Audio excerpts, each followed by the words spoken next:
algunha adaptación, pero gustoulles moitísimo, verdad?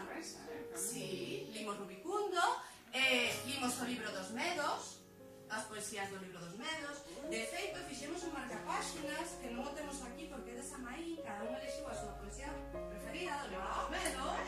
Sí, gustamos tamén moito o das poesías dos peixes, verdad? Sí. Acuario.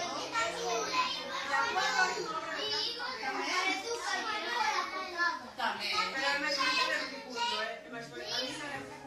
A mí namorou. Pina.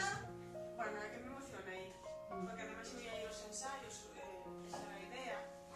Eu coñecinos, porque do libro do Acuario fixeron unha adaptación dunha obra teatral e pedironme que participara con eles. Moi mal, porque non son actrices, era moi desconfiadamente. Ou todo son. O último. Pasen e miren. O do circo, eso, o do circo tamén o vimos, sí. Somos moi fans. De feito, hoxe estábamos recordando o Rubicundo, verdad? Sí. Dice que tens que lerlo outra vez. Porque está muy Está moi bonito. Bueno, pois se vos parece,